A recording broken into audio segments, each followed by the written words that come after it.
ہمارے channel AGO official کو subscribe کریں اور نئی اپڈیٹس کے لیے گھنٹی کے بٹن کو ضرور دبائیں۔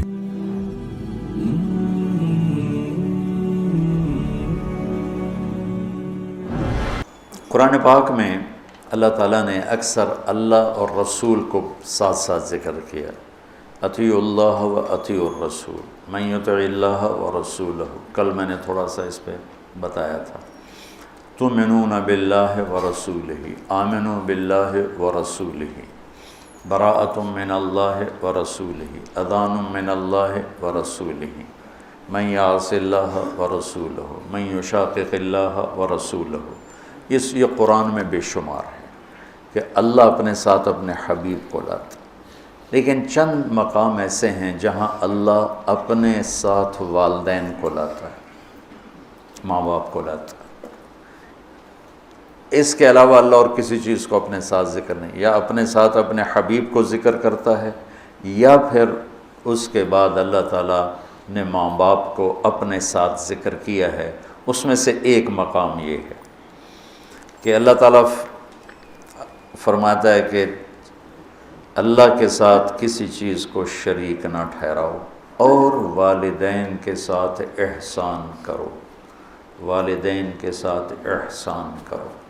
وَقَضَىٰ رَبُّكَ أَلَّا تَعْبُدُوا إِلَّا إِيَّاهُ وَبِالْوَالِدَيْنِ إِحْسَانًا يَا بُنَيَّ لَا تُشْرِكْ بِاللَّهِ إِنَّ الشِّرْكَ لَظُلْمٌ عَظِيمٌ وَوَصَّيْنَا الْإِنسَانَ بِوَالِدَيْهِ۔ تو اللہ تعبدوا الا اللہ وبالوالدین احسانا، یہ قرآن میں کئی جگہ اللہ تعالیٰ نے اس کو اس طرح ذکر فرمایا کہ اپنے ساتھ والدین۔ تو اللہ تعالیٰ ارشاد فرما رہے ہیں کہ ایک تو میری ذات میں شریک نہ ٹھہراؤ، یہ حرام ہے، اور دوسرا کیا ہے؟ بالوالدین احسان۔ احسان کا کیا مطلب ہے؟ کسی کام کو اس کی سب سے عالی شان خوبصورت شکل میں ادا کرنا، اس کو احسان کہتے ہیں۔ ہمارے اردو میں احسان کا مطلب ہے کسی کے ساتھ کوئی بھلا کر دینا، بغیر کسی معاوضے کے کسی کے کوئی ایسی مدد کر دینا، اس کو احسان کہتے ہیں۔ وہ بھی ہے، وہ بھی اس میں شامل ہے، لیکن عربی میں احسان ہے مل احسان ان تعبد اللہ کأنک تراہ فإن لم تکن تراہ فإنہ یراک۔ احسان کیا ہے؟ کسی جو کام بھی کرے، اچھائی کا، بھلائی کا جو کام بھی کرے، اس کو اعلیٰ درجے پر کرنے کا نام ہے احسان۔ تو اللہ تعالیٰ یہاں ارشاد فرما رہا ہے کہ والدین کے ساتھ احسان۔ اچھا، ایک اس پہ ذرا غور کریں۔ اللہ تعالیٰ فرما رہا ہے آؤ میں تمہیں بتاؤں کہ حرام کیا ہے، ٹھیک ہے؟ کہتا ہے شرک نہیں کرنا ہے تو حرام ہے، اور والدین کے ساتھ احسان، یہ حرام کے نیچے کیسے آ گیا؟ کافی دیر میں اس کو سوچتا تھا کہ یہ ادھر تو اللہ کہہ رہا تعالوا اتل ما حرم علیکم ربکم، آؤ میں تمہیں بتاؤں کہ حرام کیا ہے۔ اللہ تشرکوا بہ شیئا، شرک نہ کرو، ٹھیک سمجھ آ گئی۔ وبالوالدین احسانا، اس کو پچھلے جملے سے یا تو نکالیں، یہ نیا جملہ ہے، اس کے نیچے لائیں تو پھر کیا مطلب ہے کہ پیچھے تو اللہ شروع کر رہا ہے، تو میں بتاتا ہوں حرام کیا چیز ہے، شرک، ٹھیک، اور والدین کے ساتھ احسان۔ تو اگر ہم ظاہری نظر سے دیکھیں اور غور نہ کریں تو یوں لگتا ہے جیسے والدین کے ساتھ احسان بھی حرام ہے۔ میری بات سمجھ میں آئی؟ ہے نا ایسا؟ ٹھیک ہے۔ ہاں، یہاں اللہ تعالیٰ بڑی عجیب طریقے سے ماں باپ کی عظمت کو بتا رہے ہیں کہ ماں باپ کے ساتھ صرف احسان ہی مطلوب ہے، اس سے نیچے جو ہوگا وہ حرام ہوگا، حرام سے نہیں نکل سکو گے۔ اللہ نے ماں باپ کا حق اپنے بعد رکھا ہے۔ لا تقل لہما اف، جس کو ہم کہتے ہیں بیزاری سے ماں کو کہہ دیا باپ کو کہہ دیا اتنا بھی اللہ تعالیٰ فرما رہا ہے کہ اتنے کی بھی ہم گنجائش نہیں دیں گے ماں باپ کے سامنے۔ میرے نبی نے فرمایا میری ماں ہوتی اور میں عشاء کی نماز کے مصلی پہ کھڑا ہوتا اور سورۃ فاتحہ پڑھ رہا ہوتا اور میری ماں مجھے کہتی محمد، تو میں ماں کی خاطر نماز توڑ دیتا۔ جریج نے نماز نہ توڑی ماں کی پکار پر، اللہ کے نبی کا فرمانا اگر وہ عالم ہوتا تو نماز توڑ دے، وہ عابد تھا وہ نماز توڑ دیتا، اگر وہ عالم ہوتا تو وہ نماز توڑ دیتا، وہ نفل نماز تھی۔ تو اللہ تعالیٰ وَقَضَىٰ رَبُّكَ أَلَّا تَعْبُدُوا إِلَّا إِيَّاهُ وَبِالْوَالِدَيْنِ إِحْسَانًا، کہ تیرے رب کا فرمان ہے، تیرے رب کا اعلان ہے کہ بندگی صرف اللہ کی ہے اور احسان ہے والدین کے ساتھ۔ تو یہاں یہ ایک خوبصورت انداز میں تاکید کی انتہا ہے کہ احسان سے نیچے جو ہوگا وہ اسی حرام میں آئے گا، احسان سے بھی کوئی اوپر کی بات ہے تو وہ کر کے دکھا، وہ کر کے دکھا۔ جو ابو ہریرہ رضی اللہ تعالیٰ عنہ کی نے مسجد میں جہاد کی ترغیب سنی تو آ کے ہتھیار اٹھانے لگے۔ ماں نے پوچھا کہاں جا رہے ہو؟ کہا میں جہاد پہ جا رہا ہوں۔ تو کہنے لگی میں تو اکیلی ہوں، میرا پیچھے کیا بنے گا؟ کہا یہ نہیں مجھے پتا، بس میں جا رہا ہوں۔ تو انہوں نے بہت محنت کی، وہ مانے نہیں۔ پھر انہوں نے اپنے چھاتیوں کی طرف اشارہ کیا، دیکھ میں نے تمہیں یہ دودھ پلایا ہے، اس کے واسطے رک جا۔ کہا نہیں میں نہیں رکوں گا، ہتھیار اٹھا کے چل دیے۔ ان کی والدہ نے اللہ کے نبی کو پیغام بھیجا کہ میں نے دودھ کا واسطہ دیا پھر بھی یہ مجھے چھوڑ کے جا رہا۔ تو ابو ہریرہ جب آئے تو آپ نے منہ یوں پھیر لیا، میں آپ کو بتا چکا ہوں کہ آپ کی ناراضگی کی نشانی تھی کہ آپ دیکھ کے منہ یوں پھیر لے، آپ نے منہ پھیر لیا۔ تو ابو ہریرہ یا رسول اللہ خیریت تو ہے؟ کیا ہوا؟ کہ تیری ماں تجھے دودھ کا واسطہ دیتی ہے اور تو پھر ہتھیار اٹھا کے جہاد کو جاتا ہے، مجھے تیرے ایسے جہاد کی کوئی ضرورت نہیں، چل جا اپنی ماں کے پاؤں میں بیٹھ، وہی تیرا جہاد۔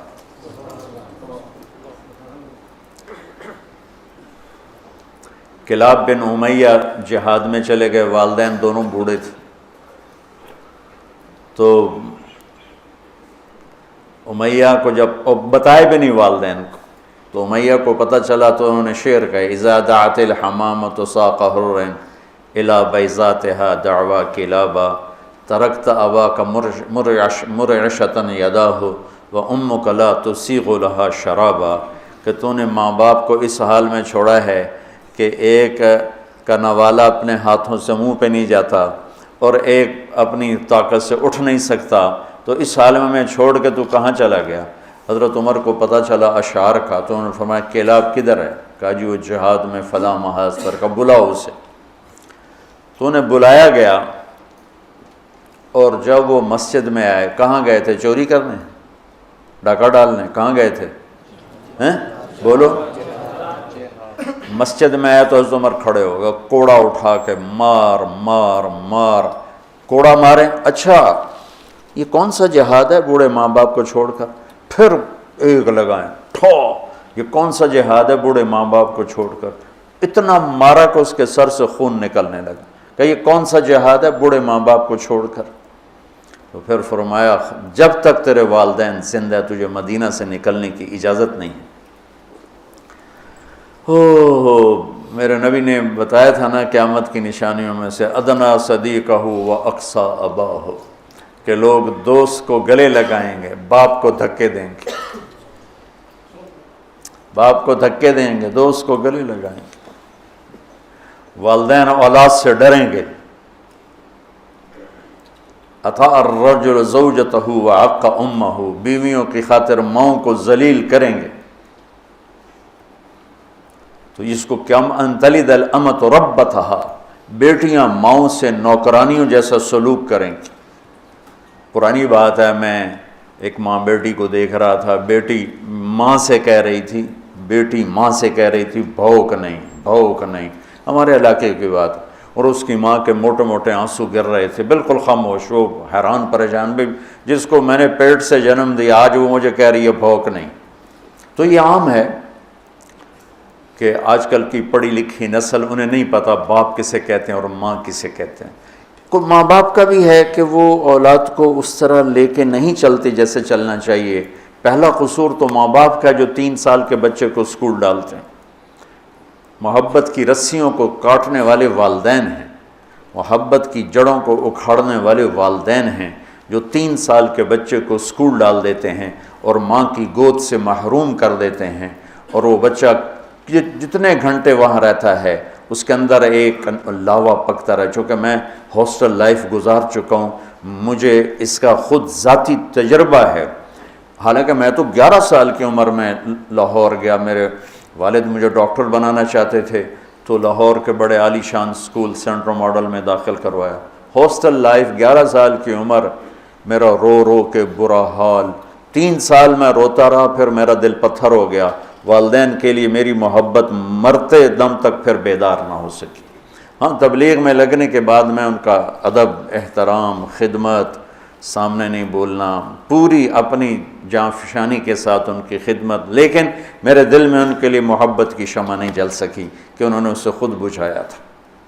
تو اس میں والدین آج کل بہت روتے ہیں, لیکن اس میں ایک بہت بڑی وجہ خود والدین بھی ہیں کہ وہ بچوں کو وہ ٹائم جو پہلے 10 سال والدین بچے کو دے دیں, ساری زندگی بچہ والدین کو دے دے, اور 3 سال کے بچے کو دھکا دے دیا. اب تو اسکولوں کا اشتہار ہے 18 ماہ کا بچہ بھی لے لیں, میں جمدے نال ہی لے لو, ماما نے چھٹی دے دے, میں جم کے تھوڑی جھولی چ پا دیں. یہ میں کیا کروں, میرے دیس کا ڈاکٹر بھی تاجر ہے, وکیل بھی تاجر ہے, اور یہ علم والے بھی تاجر ہیں. جب کسی قوم پہ زوال آتا ہے تو ہر شعبے پہ آتا ہے. جب علماء تجارت دین کو بیچ رہے ہیں تو باقیوں سے کیا گلا, جب ممبر ہی بک گیا ہے تو پیچھے کیا گلا. سارے ایسے نہیں ہیں, سارے وکیل ایسے نہیں, سارے ڈاکٹر ایسے نہیں, سارے علماء ایسے نہیں. یہ اکثریت کی بات ہے. ہر طبقے میں چونکہ شر غالب ہے تو ہر طبقے میں وہ غالب ہے. تو میرا رب کہتا ہے کہ ایک میری ذات میں شریک نہ ٹھہراؤ, اور ایک والدین سے احسان سے نیچے ہمیں قبول نہیں. احسان تک پہنچو گے تو قبول ہوگا. آپ جنت میں تشریف لے گئے تو قرآن کی تلاوت سنی. آپ نے فرمایا کون کر رہے تلاوت؟ انہوں نے کہا جی حارثہ بن نعمان ہے. کہا ہے حارثہ بن نعمان؟ وہ تو مدینے میں ہے. کہ وہ ماں کا خدمت گزار ایسا ہے کہ جب قرآن پڑھتا ہے ساری جنت کو سنایا جاتا. وہ ماں کے کیسے خدمت گزار تھے کہ ماں کے کپڑے خود دھوتے تھے, بیوی سے نہیں دھلواتے تھے. ماں کے لیے سالن روٹی خود بناتے تھے, بیوی سے نہیں بنواتے تھے. ماں کے سامنے بیٹھ کے ان کو روٹی ہاتھوں سے کھلاتے تھے, ان کو خود نہیں کھانے دیتے تھے.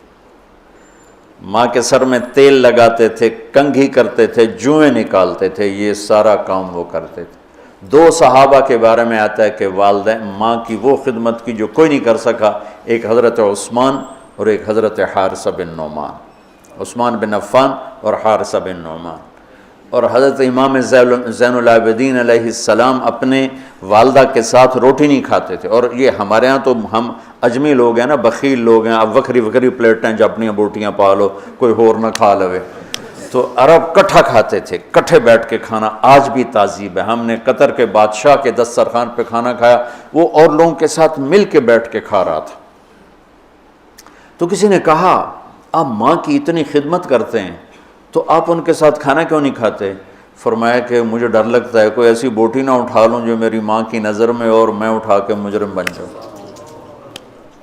کہ وہ میری ماں کی نظر میں ہو اور میں اس سے پہلے اٹھا کے کھا لوں تو کہیں میں ماں کا مجرم نہ بن جاؤں, اس لیے میں ساتھ نہیں کھاتا ہوں.